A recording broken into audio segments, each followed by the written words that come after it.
एक स्टैंड ले लिया ये पूरा, और उसमें हमने ये दो कनेक्टिंग वायर से एक हमने यहाँ पर इस तरह से वायर को या एक रॉड को हैंग कर दिया, और उसको हमने क्या किया, एक हॉर्सशू मैग्नेट से कवर कर दिया कि नॉर्थ नीचे की तरफ और साउथ ऊपर की तरफ है।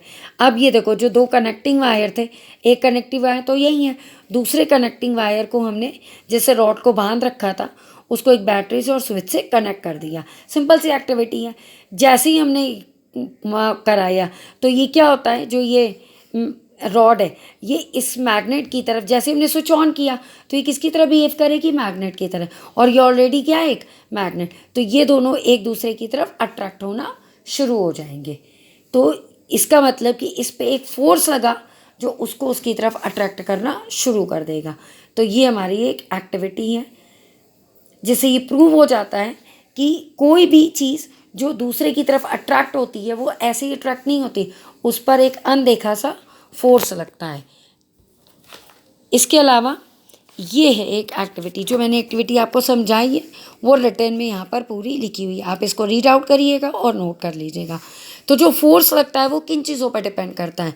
फोर्स डायरेक्टली प्रोपोर्शनल होता है बी मतलब मैग्नेटिक फील्ड के, फोर्स डायरेक्टली प्रोपोर्शनल होता है करंट के, फोर्स डायरेक्टली प्रोपोर्शनल होता है लेंथ ऑफ कंडक्टर के, जो आपने कंडक्टर लिया है हैंग करने के लिए उसकी लेंथ कितनी। फोर्स डायरेक्टली प्रोपोर्शनल होता है साइन थीटा, यहाँ थीटा क्या होता है, एंगल। ये कौन सा एंगल होता है, the angle between the magnetic field and the current carrying conductor की डायरेक्शन, उनके बीच के एंगल को कहते हैं साइन थीटा।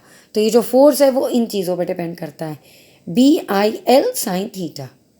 ठीक है, आप इतने टॉपिक्स को फिर से क्या क्या पढ़ा आज हमने, आपने इससे पहले क्या पढ़ लिया था, स्ट्रेट कंडक्टर और सर्कुलर कॉइल, और उससे पहले बार मैग्नेट।